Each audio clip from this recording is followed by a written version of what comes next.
session. Thanks, Ryan. Appreciate it. Welcome, everybody. Thanks for joining in. I'm obviously Paul Hanak, as you can read on the screen, Director of Digital Marketing for ICND. And I'll let Diamond introduce herself real quick. Hi, everyone. I'm Diamond Frandsen, the ICND Brand Manager and Digital Marketing Specialist. Nice to be here today. So ICND's been around for about 21 years. We're dedicated to conversion-focused websites and marketing. So we've I see quite a few attendees already use our services. So thank you. But if you're not familiar with us, we're very conversion-focused, and finding the right audience is part of that conversion factor. So finding that audience and really tuning it in is exactly what we need to work on in order to get the right people to your website. Because not all traffic is created equal, right? You can have traffic from so many different sources, and that doesn't necessarily mean that it's going to turn into bookings. And we're talking about conversion rates and all of those types of factors. But a good example is, when you write blogs, you don't have a lot of conversions from, go back one Diamond. You don't have a lot of conversions when you write a blog post about the top 10 ice cream spots in your city. You might get a lot of traffic from that, but that doesn't mean that they're going to book anything with you. They're just trying to find some ice cream late at night while they're in town. So, an example of a customer journey before booking is in that slide at the bottom. This one person came to that site 15 times total. They came in through a paid search. They went direct back to your website 4 times. Then they came back through an email that you sent them. Then they came back through pay-per-click. They cost you some more money. They came back directly. Then they came back through pay-per-click again. And then finally direct 6 times to your website. That is one person's journey through making a booking. So just stuff to keep in mind. So when finding your audience, the main thing that you do want to think about is what type of audience is it. Now, as a generalization, you can put kind of labels on your audience. If you look on the right, just as an example here, this particular client, their audience that books, this is not just traffic, these are bookings. You can see the transactions there. So make sure you think about that difference. So the office that the clients, the customers that actually book are food, dining, cooking enthusiasts. Those are the ones that are their main audience. And this will come into play later when we show you the how, not just the what. But you can target things like the age, the gender, their interests, all different stuff. So we can use those to our advantage. And keep in mind, guys, we're going to be talking about a lot of stuff. It's going to be really high level, and some of it will be over your head. We're not doing this for you to go out and take care of this and do this on your own, because you do need a professional to manage this stuff for you. But we're merely trying to show you the options that you have so that you can apply these and talk to your marketing company, or reach out to us, and we'll be glad to help you to try to really hone in on these and get you the best audience out there. Okay, so the first thing we want to talk about here is finding your audience and using a Facebook pixel to do so. The main thing I want to point out is that a Facebook pixel is actually a piece of code that is placed on your website, and the pixel is used to track your users. It can be used to track forms that are completed, purchases on your website, and even calls that are made based from people visiting your site. It can be integrated with your website, and it's a good audience. You can create an audience using this Facebook pixel, and it's a good audience to interact with because they've already been to your website, so it's a warm audience to market to. And setting up your Facebook pixel tracks your data, and you can, once you create an audience, you can then create a lookalike audience.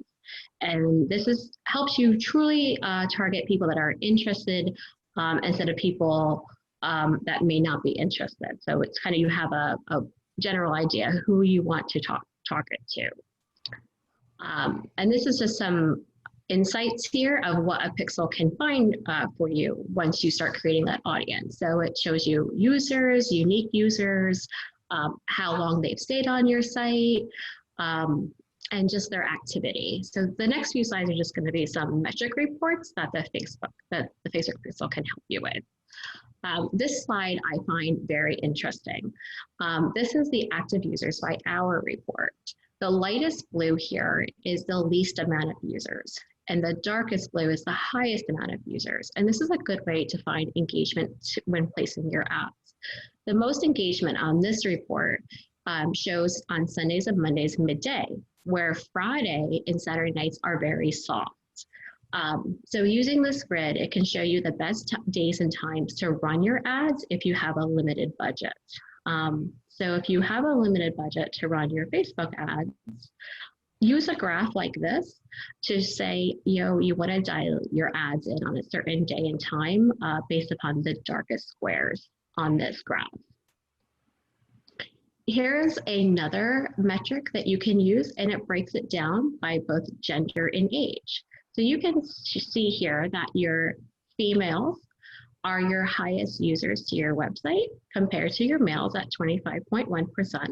And then the slide on the right shows your age breakdown. And this is an age breakdown by all genders. So here it shows you that the highest age bracket is 35 to 44. So that's the age bracket that you want to target when running your ad and setting up your ad metrics. How to find your audience. This is something that Paul and I talk about quite a lot recently. Since 2016, Facebook has taken away a ton of metrics. In August alone, they've removed over 1,000 more interest targeting. So it's getting harder and harder to look at the data on your audience. So you really want to take into consideration targeting versus analyzing. And you'll see in the upcoming slides that you have a lot of freedoms, and you can get granular, but not as granular as you used to be able to. So you do have targeting options as far as interest. However, Facebook only provides you with the basic information. So something I also want to point out here is there's a lot of tension in the world right now around fairness. So the reason why Facebook took away a lot of these interests is to create fairness. And there's fairness around age and demographics and geolocation. So that's why a lot of these interests are being taken away. Basic demographics and geographical areas can define an affinity audience. And something that we have access to when looking at these affinity audiences, is we can run competitive analysis between companies within your market. This is an example of a report that we have access to now that looked very different a year and even 2 years ago. So this was a city report where we can really actually drill down data. This is helpful, but very limited. It has some cities defined, but a lot of undefined cities. So this is an example of how Facebook is taking away interest, and you really don't have that deep granular data like we used to. Okay. Facebook really has, I want to say stepped it up, but kind of stepped it down for us. Being able to put your pixel on your site means you could get a lot more data about their interests and stuff like that in the past, but now we're stuck with, you get the top 10 and that's it. Or just as an example. So the Facebook pixel doesn't really give us as much as we really want, but there are, we can use other metrics like I just showed you in analytics to kind of hone in on the audience that you think you might have. And you can still target with those audiences on Facebook, but you can't really look at your current audience as a that visits your website with that same data. It's confusing, it's weird, it's Facebook, it's just how it is. So as we start talking about targeting your audience, because we talked about finding your audience, so let's now talk about targeting your audience. And then let's start with the very, very top of the funnel, way up there, about the customers that are dreaming, right? Those are the ones that don't know if they're going to go on vacation. They don't know where they're going to stay. Are they going to stay in your area? Are they going to stay with you? They're just in that very, very infantile stage of thinking about a vacation. So when you target these people, there are various ways that we'll get into it, but I do want to really point out that you get a much lower return on ad spend and return on investment from doing targeting directly toward dreaming customers. Just think about it. You have this family X that is, let's say they want to go to a beach. Well, you're one of the 30 beaches in their area within their drive market. So not only do you have to convince them to come to your area, you also have to convince them to stay with you at that area. So it is a double-edged sword, and it's a lot harder to push them down that sales funnel than the person who already knows, okay, we're going to Destin, Florida, and we're going to type that into Google, and that's it. So there's a difference there. So when you're when Facebook and Google and we know that they track us, right?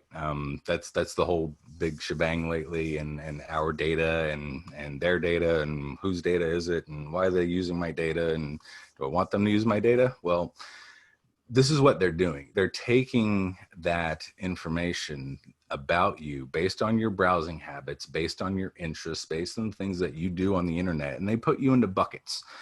So John, the vacationer here, we know that he is currently looking for a new mattress, king size.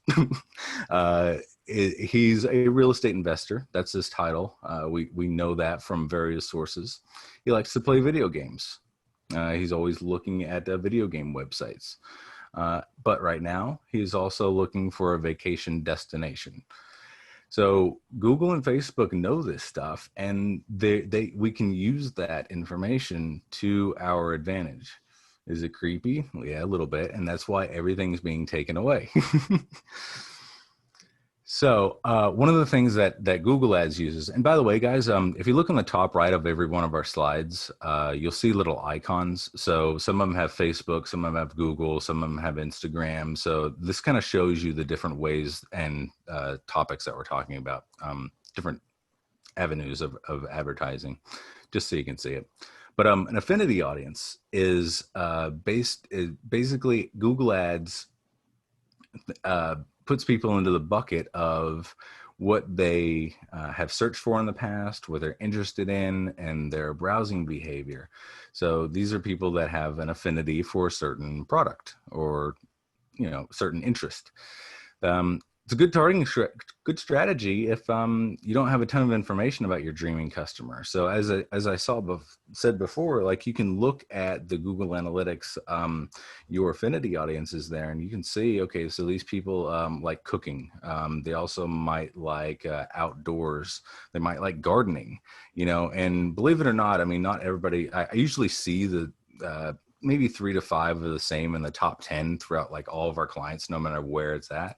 But they do vary based on destination. So it's a good thing to look at in analytics.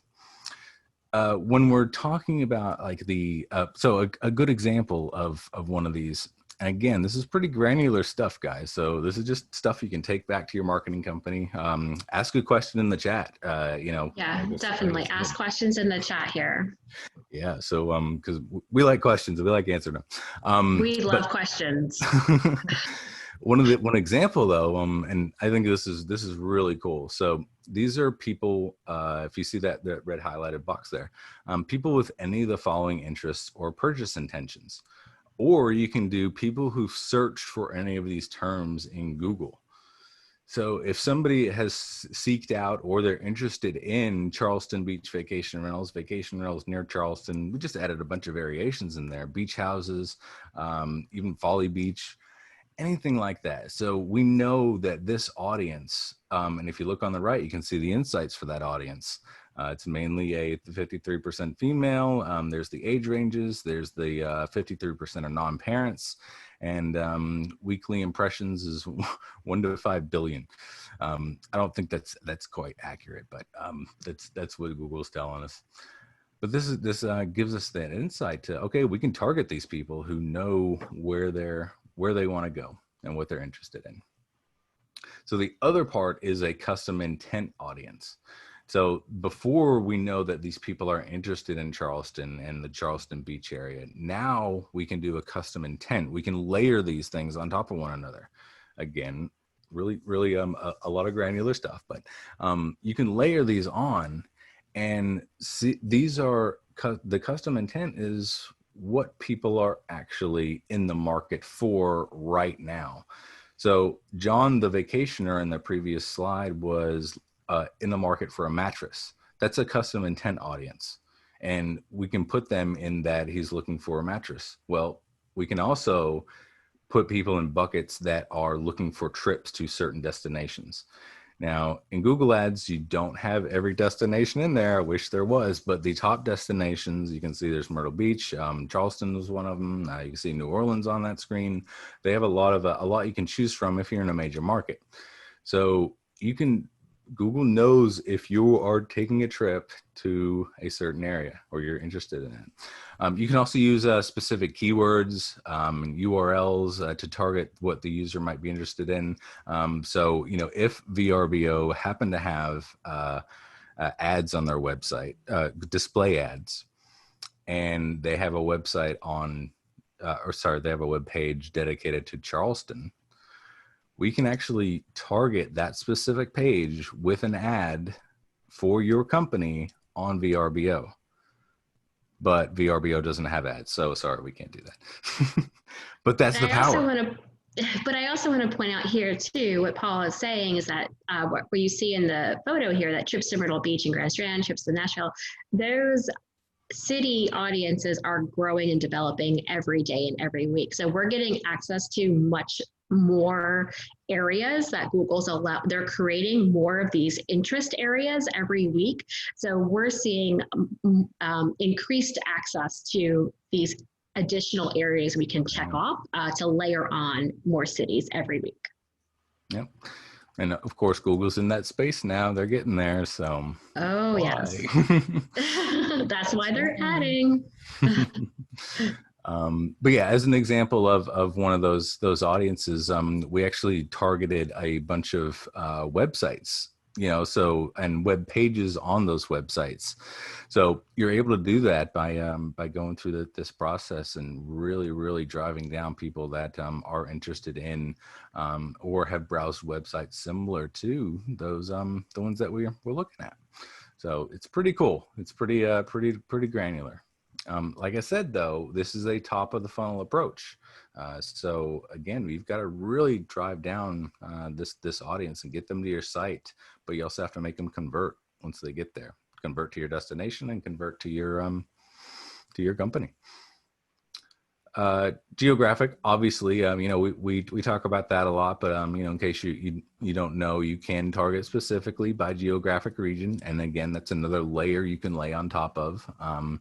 And by looking at stuff like this, you can really look at your analytics and compare last year to this year. What an interesting little side note tidbit is we were looking at the analytics when COVID first hit for Florida. And when the beaches started opening in North Carolina, South Carolina, and Florida did not open, we did notice a significant shift of traffic and visitors to the southern areas that weren't Florida to those websites, because people were choosing a different beach rather than the beach that they usually go to in Florida. So that pattern, that traffic shift, is something you need to keep aware of based on what's happening in your area, what's open, what's not.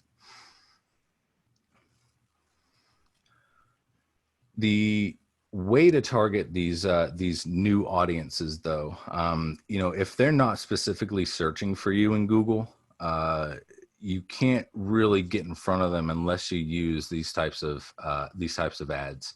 So we have text ads and we have display ads. Display ads are the picture ads. So if they specifically type in, let's say Folly Beach vacation rentals, if they type that in, then they'll be able to find you with the regular ways that we'll talk about in a bit. But if they don't, then you have to use these audiences and try to target them, affinity audiences or intent audiences, and try to target them that way. And the way to do that is with display ads and or Facebook ads. So either way, these are just ads that show either in the Facebook feed or ads that show in on another website out there. They can be videos. You can put them on YouTube. Use that same approach of targeting, and again, it's good for brand awareness and just trying to get your name out there and try to get them to your site. Remember that visitor that visited you 14 times, that ad might have worked, but you're not going to figure that out until you look at those different metrics and how they bounced around before they finally booked with you 16 visits later. That one ad that you did may have started the whole trend. And take a drink real quick. Do have a warning for you though. We've seen this in the past. Whenever Google likes to spend your money. That's I always like to say that Google will spend your money that you have in your campaigns. And if you don't have a professional looking at it and you're doing this on your own, it takes us about 10 minutes to find out that you spent a lot of money that you shouldn't have. And this is a prime example of one of them. So when you do display ads and you go after these audiences may also be playing Angry Birds, and they could also be playing, what are these, Bubble Blasts or race car traffic. Crushing their candy. There you go. All Candy Crush players. So these audiences are also doing that, and these ads that you're showing are displaying on these apps, these game apps. They're also displaying on YouTube, and they're displaying on YouTube a lot of times. Well, not a lot of times, but we have noticed in the past that they are on a lot. They show on a lot of children's musical sing-along videos. Well, think about that for a second. So everybody these days hands their phone to their kids to their toddlers to watch the videos, to sing for the sing-alongs. And what do kids not know how to do? Use a phone correctly. So they're clicking on your ad and costing you money. So ask your marketing company about your exclusion lists for your ads, both your display ads and your regular ads that you're using, and make sure that you're not showing on YouTube. You can see where your ad showed, and this is just an example of some of these apps. And Diamond made a good point about, I'll let you talk about the popular news sites, Diamond. Sure. And I just want to go back to Paul, what you just said. You can run your ads on YouTube. I'm a really big advocate of running your ads on YouTube, but make sure when you're running your ads on YouTube, you're running them on the right channel on YouTube, that you do use the proper exclusion list, that you're not running them on, like Paul said, those child focused channels, that you are running your ads on the correct channel. So I don't want there to be confusion that Paul's saying don't run your ads on YouTube and Diamond says run your ad on YouTube. Yeah. I just want to make that clear, because it's just using the right exclusion list and making sure your ads are running on the right channel. And something that I'm finding with a lot of my clients right now is that we need to go in basically on a daily basis and make sure that we're removing some of the really popular news websites. Since we're hot in political season, there's a lot of news websites that some client ads are running on, or they've popped up overnight that ads are running on, and they're getting high, click prices. They're running, the ads are running and people will click them, and it costs maybe $23 for that ad to run that one time on that site because somebody clicked through it. So add these well-known news websites to the exclusion list during this time period. Not to say that the New York Times isn't a good website to run your ad on if you have a high customer that reads the New York Times. But right now, in this time of the year, I think I would suggest removing those high news channels. Put them on your exclusive list. Okay, so back to our dreaming customer. And using Facebook, so we're switching away from our Google ads and we're going into Facebook. Facebook, we want to focus on the experience, not the sale. You want to give your audience something to dream about. So you want to target based on similar interests. So you can use the affinity reports that you that you created in your Google Analytics to create your audience. But you want to make sure your audience is narrow and not broad. The more narrow, the more qualified, and only focus on demographics that are making conversions. So in the previous slide that I talked about, we had that age bracket of 33 to 45. So you want to make sure that in the experience that you talk about the beach, your skiing, your beautiful mountains, the luscious parks, the fabulous food in your destination. This is where the dreamers are really, really engaging in the experience that they're going to have in your locale. They're not so much thinking about where exactly they're putting their head when they're sleeping, but they're thinking about what they're going to do with their family and friends when they get to their destination. Okay, so when we're creating these infinity categories, we have all these options here that we can do. So we can create the interest by traffic, we can location, so we have like Atlanta, Georgia, so we can put locations, we can exclude people, that aren't, that we don't want in our audience. So we can put people we want in our audience, people who match. So again, we're talking about the experience. So, people that want day spas, they want vacation, they want beaches, summer travel.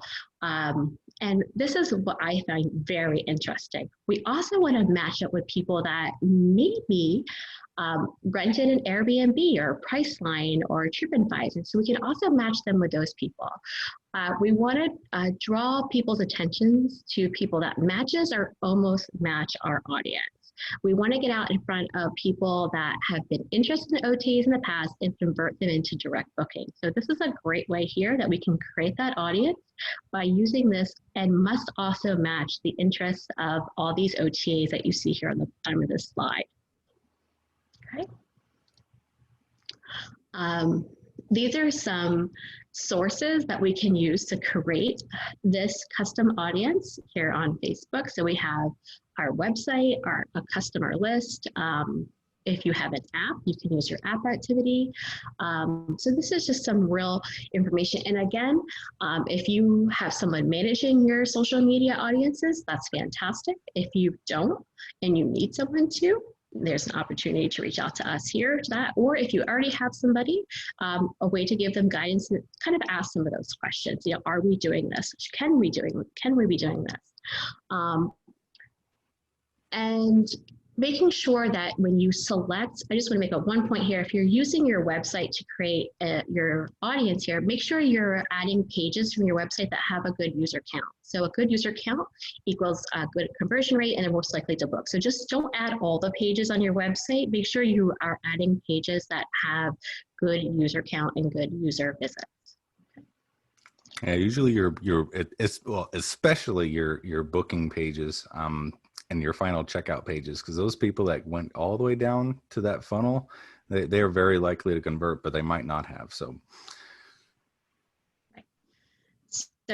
again, back to your dreaming customers, you make sure your landing page content should specifically appeal to those in your target audience. So make sure if they that they click through on your Facebook ad, you land them on a page that your ad talked to them about. So if you're showing them a beautiful picture on the ad about, the mountains or the beach, make sure that if they do click through, you land them on a page that talks about the ad. You don't want there to be any disconnect there as well. So you want to familiarize these new users with your brand. begin the sales funnel with them. And this is not your hard sell. This is really, this is not the time for that. This is your soft sell. And going back to that very original slide that Paul was talking about, that one user had 14 visits. So they started with a social media ad. They went to the website. They liked what they saw on a landing page. And then they started their journey through the process before they even booked. So we want to make sure that the landing page that they land on from their Facebook ad correlates to the ad that they saw. Okay. It's a lot about it's a lot like content marketing. It's pretty much what it is you're marketing the content of why come to your area rather than why stay with you. So like I said before, you got to pitch them the area before you pitch them your destination when you're trying to go after a brand new fresh audience. And that's why the ROI is so much more difficult. It's there, you just got to finagle it and spend more time on it. Another warning. Another warning for you. Both Facebook and Google have started coming out with housing restrictions. And basically what this means is, with the Equal Housing Act, cannot discriminate race, age, all those metrics. I know there's realtors out there that can complete that sentence, but we know that there are certain ads now that are being flagged, and we're seeing this quite a bit. Although the vacation rentals industry isn't really a real estate style housing, as far as they're concerned, our ads are still being flagged, and yours are too. We've had plenty of non-clients reach out to us and say, "Hey, why did our ad get flagged?" So both Google and Facebook are going through this process right now. And what was that date? The 19th. October 19th, yes. Yeah, for Google ads. So those new rules go into effect. I won't say permanently, but they've been kind of soft launching it for a while and flagging the ads that don't quote unquote meet these. And what we've had to do is because we are a Facebook business partner, we kind of had to have a a cheeky in with Facebook, and we're able to chat with them and get the ads turned back on for our clients. Because we do have that in. We do have to use the right terminology with them and explain the process and why these aren't necessarily housing ads, and to stop flagging them. Same thing with Google. Since we are a Google Premier partner, we are able to have a more of a direct line communication to try to get Google to not flag these or unflag them once they have been flagged. And we've tried to research as far as why certain keywords, or is there something that they're really harping on about as far as what keywords we shouldn't use to flag these things, but it doesn't seem like, it just seems to be the generalization at the moment. So that's something to look out for. So if you are doing any of these ads and you're targeting a certain age range, or you're excluding a certain age range, more importantly, then you could very well be flagged. Which is unfortunate because a lot of us do only cater to 24-plus-year-olds. And also, to add something to that, just the general word of home rental, we had found that word itself was being tagged or flagged. So we had to do some work around that as well. So it's some things to look into or watch on your ends. Mm-hmm. So I alluded a little bit before about search intent audiences. Well, we've only got 10 minutes left. I'm going to have to power through this real quick. So search intent is, like I said, when people actually go to Google and type in the destination. I want to go here. People that are seeking out, they're done dreaming, they're ready to go. Easier to convert, but it's a little bit more expensive, but you do get a much better ROI from those. So we're talking about utilizing search ads on the pages itself. We're all familiar with these because they're always at the top of every single search that we do. And you can track these all different ways, but I won't really get into that one too much. What I do want to get into is what you should and shouldn't do. So like Diamond was talking about before with exclusion lists and making sure that you exclude certain audiences and exclude certain, not audiences, but certain websites. Same thing applies for your search campaigns.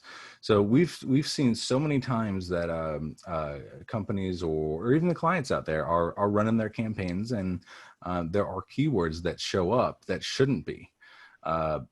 These keywords, Google kind of generalizes and says, okay, so if you're matching people that are looking for rentals near Myrtle Beach or rentals in Myrtle Beach, if you're not careful and you don't set your campaigns up right, you could be serving ads for trailer park rentals near Myrtle Beach. We've even seen some for funeral homes because the word homes was in there. So you do have to be very important, very careful about these search intents as well, because you can be blowing some money there too.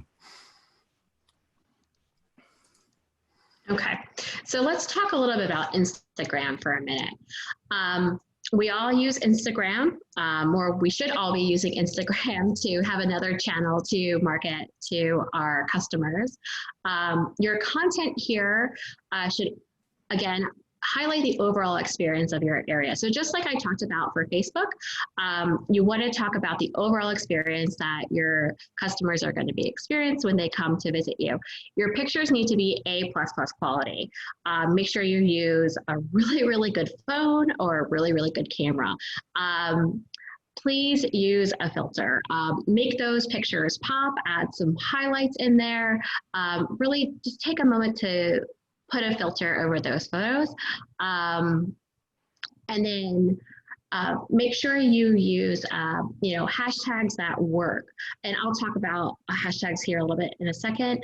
And then you can use hashtags on similar pages and audience that like and follow. And then and you can also start to comment on similar pages to really engage the conversation with your audience and to get those people to like your page and start to follow you as well.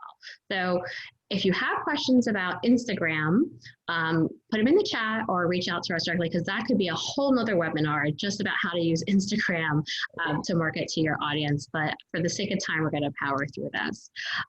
So search intent customers using hashtags. Don't hashtag every keyword like this first sentence is that you think is important. Use your destination and your service as the hashtag so people can find you. And this is changing. This next section is always changing. But in this moment in time, I just want to say that only the first 3 hashtags appear to carry the highest weight. So if you are somebody that copies and pastes a whole block of hashtags into your post, just keep in mind that you want to put the most important hashtags that you want to put out there in your first 3 positions, because they carry the highest weight in searchability at this moment in time. Okay, so you have to play the hashtag weight game to make sure that you're showing up at the right time at the right place.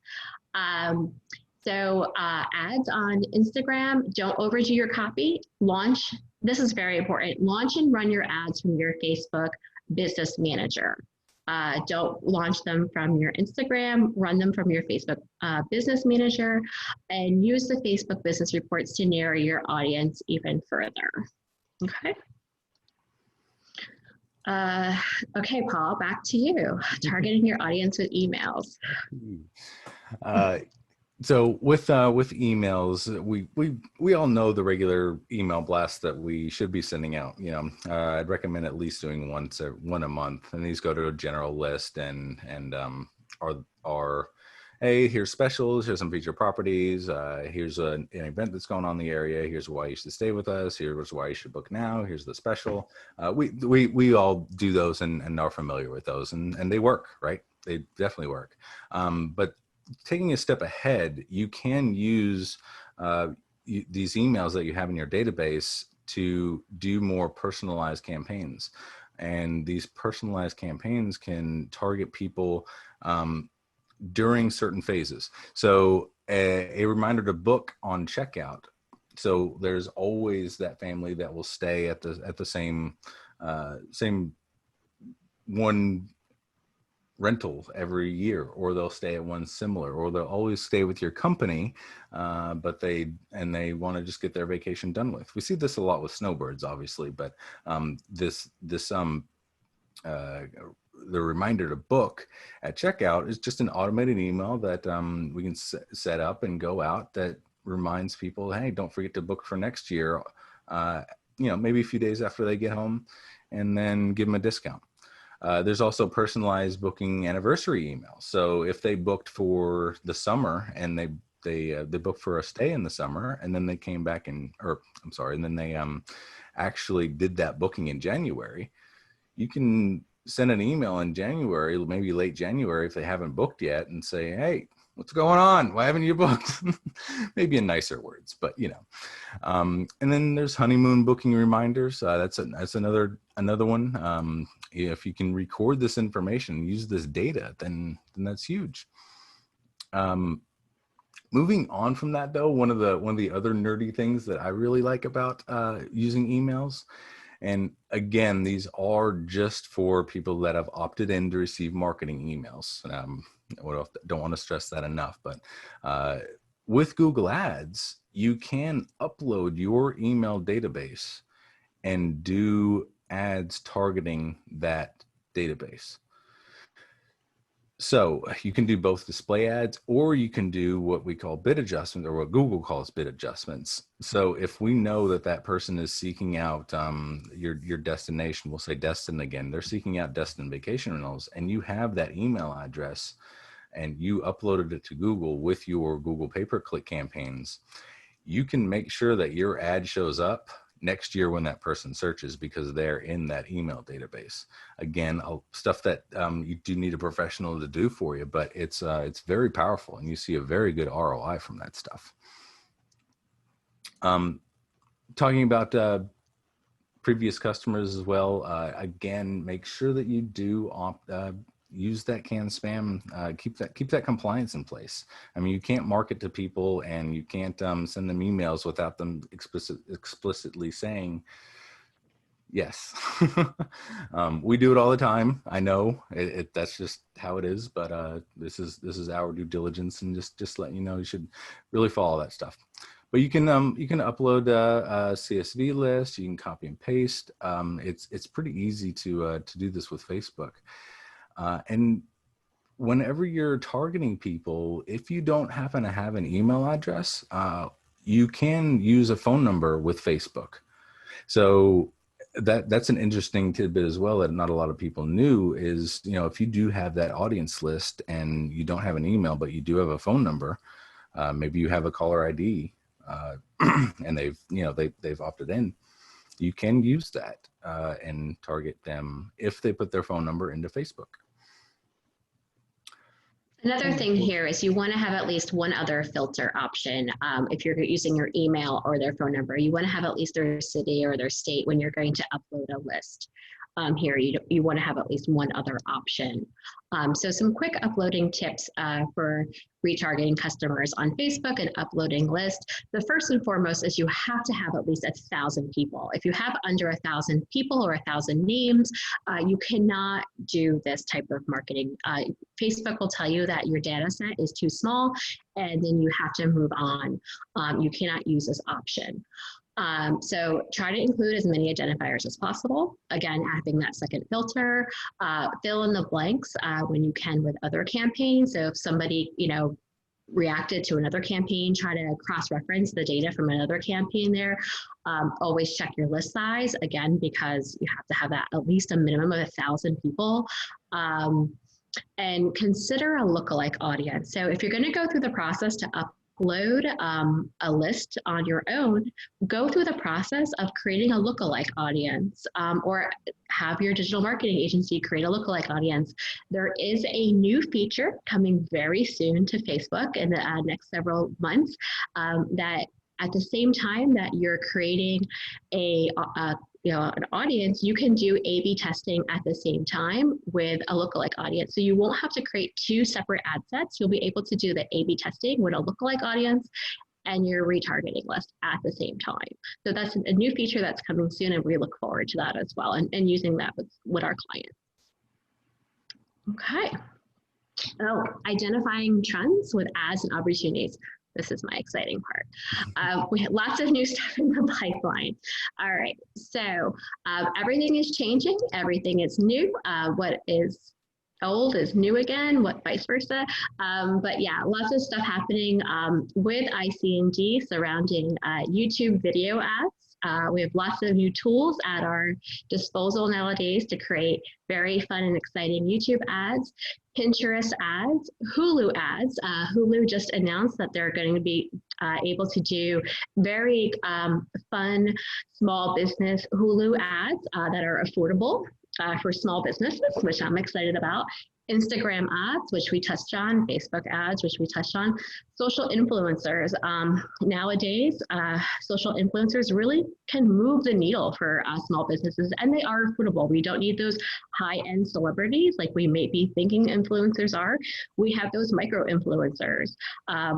You know, I work with influencers with a couple of my clients where, you know, we can get you connected. We do have some resources. So if you're interested in something like that, please reach out to us. And something that Paul and I are very excited about is Google vacation ads in the near future. ICND, you know, we have some work here in the Google vacation ad space. And we know that in the future, we'll be monetizing those Google vacation ads. So very exciting announcement to talk about that. I don't know. the uncharted future there with Google vacation ads, right, Paul? Once they do monetize, then, you know, we're going to be on the forefront, and because we are, you know, Google Premier partners, we do get a lot of beta and tools that aren't available to the general public. And you know, I do want to see a question here, from Walter, just real quick. What is a Google Premier partner? We do. Companies can have partnerships with Google based on their merit and status. We are premier partners because every one of my marketing team is Google Ads certified, and we at ICND as a company spend in the top 3%, right? Yeah, top 3% of ad spend for a lot of pretty much any of the clients that are in the Google Partner Program. So because we manage so much money for our clients, and we are all certified, we are Google Premier Partners, and that's why we work with them, and they reach out to us too for connections and stuff like that. So, and the other thing that I want to add to that is our ads have to reach a certain optimization level. So Google tells us that our ads that we are running for our clients have to be optimized to a certain level, and all of our ads have to meet that threshold, or else we can lose our status at that point. So we have to make sure that every single ad that we run for all of our customers reach an optimization level. Yeah, but that was it, guys. Just under the wire. We'll be reading the questions in a bit. But if you have any for us, if you want to chat about something, send us an email. Both of our emails are on the screen right now, and feel free, please. We like questions. We really do. It's a genuine. We love questions. A genuine statement. So I've got a question here from Mr. Patel. My website was created and maintained by my PMS. Would you or any other company be able to advertise, send traffic my way? Yes. A lot of what we're talking about right here is inbound marketing. So it would benefit to be able to get the traffic to your site. Now, obviously, we won't have as much control, but over your site itself. But we are able to run these campaigns for you and work with you to get that stuff going. And Ryan, did you want to cut me off before I did the other questions? Yeah, sorry, I was waiting for the pass back, but no worries. Good. Great. So I have a couple questions came up. I know you just answered the website was maintained by my PMS, as well as Walter's question. Somebody has asked, the hashtag game on Instagram, just as useful to place by commenting first on your own post with hashtags? they're talking about they don't want to clutter their posts. They're trying to find a more strategic way to incorporate hashtags in a long-term sort of understanding. So can you go a little bit deeper into the strategy behind the hashtags in Instagram to help drive that traffic in a strategic way? Sure. So I can answer this question for Sarah. I would think that you should choose the location first of the hashtag you want to use. So if you were to choose, Anna Maria Island beaches as your #1 hashtag that you would like to use, and then maybe the second one be Anna Maria Island honeymoons as your second one, put those like as in your first line, because we know what is by character count in your post. So we don't want those to be clipped.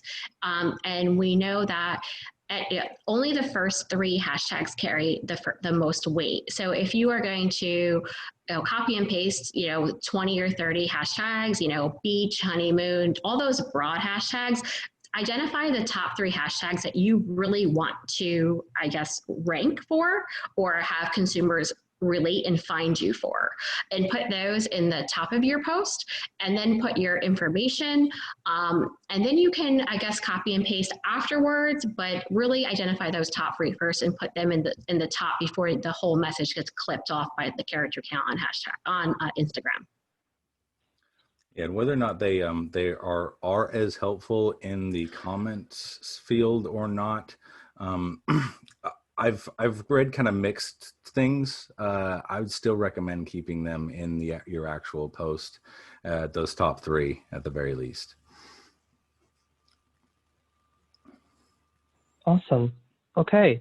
And this is again focusing on types of way of getting your search closer to the top. And so the webinar had a lot of great insights on paid media, but someone's also asking about recommendations for SEO or organic SEO for property managers. So is that something that they should focus on as well? And if so, any sort of helpful tips or helpful insights on that?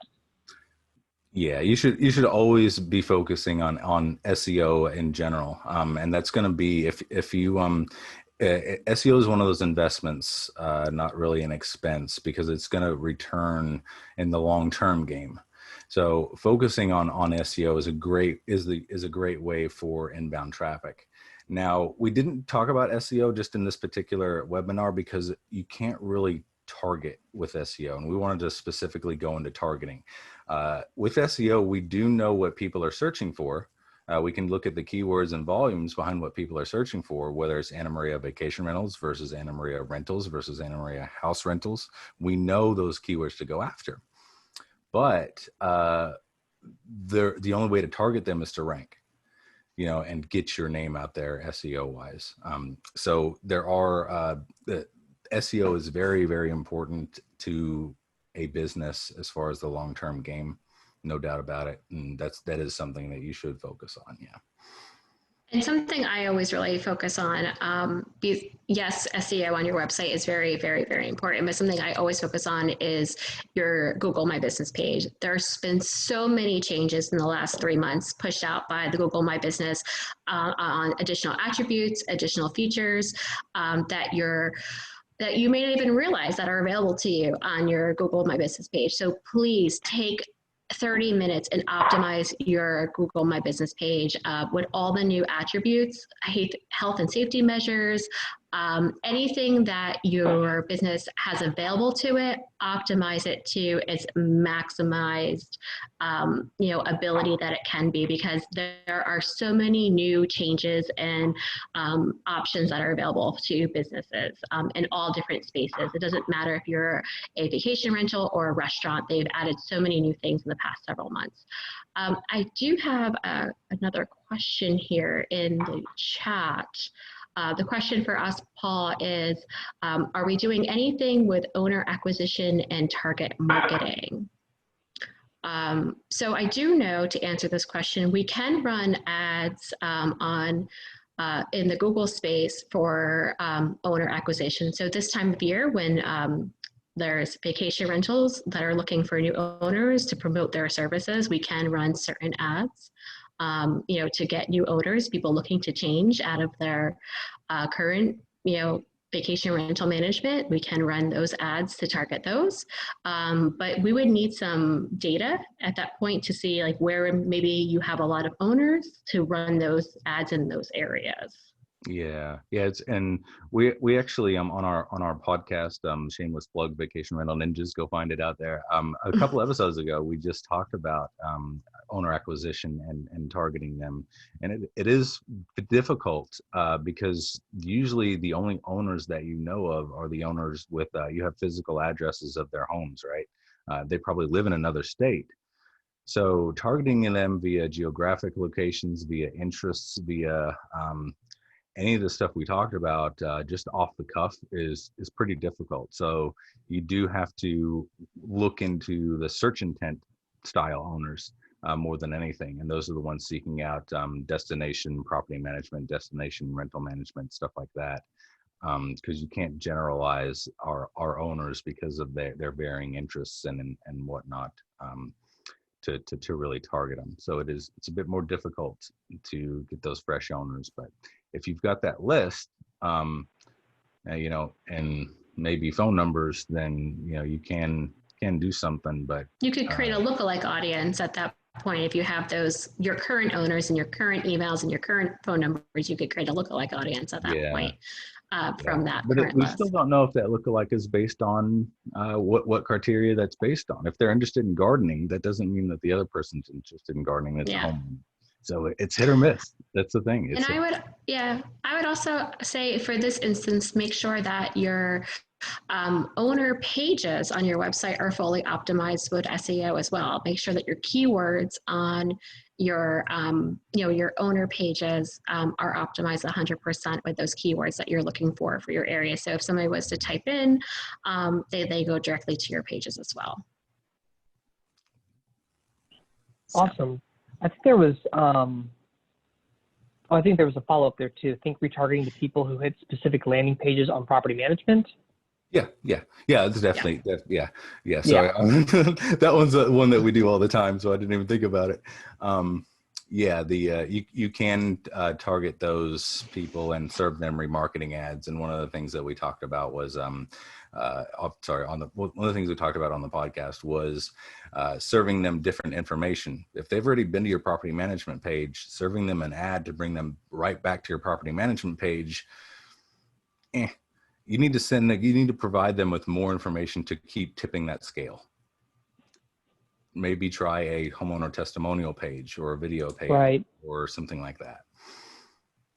Okay, I think we have time for about one more question. I know there are a couple questions came in about if this is going to be recorded. Yes, it is currently being recorded. It's going to be made available on the web member archive page at VRMA in our webinar archives. One person wanted to ask, I know with our minute here, we have two questions. We have one question is, what are your thoughts on Microsoft ads? And another question is, can you touch a little bit more on the value of a lookalike audience? So maybe we can split it into a minute here and then we can kind of wrap things up. But let's start with that first one, the Microsoft ads, and then, no worries. And then let me know about the lookalike audiences. So there you go. Yeah. So Bing and Microsoft ads, definitely recommend. Our demographics have a very high conversion rate. I'll say very lower cost per click, but lower than Google, less traffic, but a higher conversion rate on Bing. And Yahoo, Microsoft ads, whatever. So if you're not doing that, I'd recommend it most definitely. And maybe use 1/10 of your spend, 1/8, something like that you're spending to Google, not a whole bunch, and go after some of those terms. Definitely work with your marketer on your budget. Don't, like Paul said, only use 1/8 or 1/10 of your overall budget on those ads, but work with your marketer and definitely determine what types of ads. Don't roll out 12 different ad sets there, only just a couple, but definitely work and devise a really good plan. The next question was, can you touch a little bit more on the value of a lookalike audience? Definitely. So the value of a lookalike audience broadens up your ability to market to more people. You don't know people that may be interested in your company. But if you use a lookalike audience, that opens up more opportunities and more people to market to. So at least Paul just gave the example of people that are interested, you know, in people that like the beach or people who like to go to the beach, and they may also like gardening. If you can create a new audience of people that are possibly interested in your area, you can market to them. And that just is a very easy way of getting in front of more people that maybe did not know about you. Yeah, it does correlate. All of it correlates together. And those algorithms are pretty good about putting people in those buckets. Now, a regular audience isn't going to be as good as or is better than a lookalike audience from our past experience. But like Diamond said, a lookalike audience will give you that added benefit of more exposure. Just won't be as good as your original audience. So if you're asking for budgeting questions, start with your regular audience and then branch out to the lookalikes so you can save some money.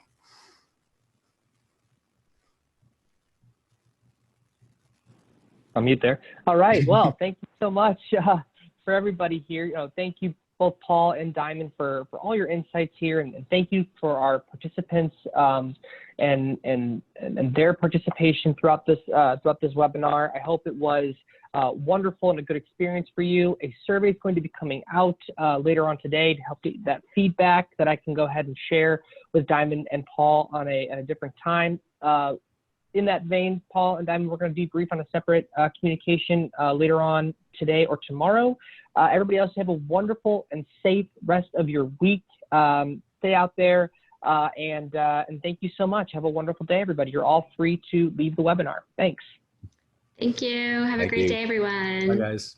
Bye-bye.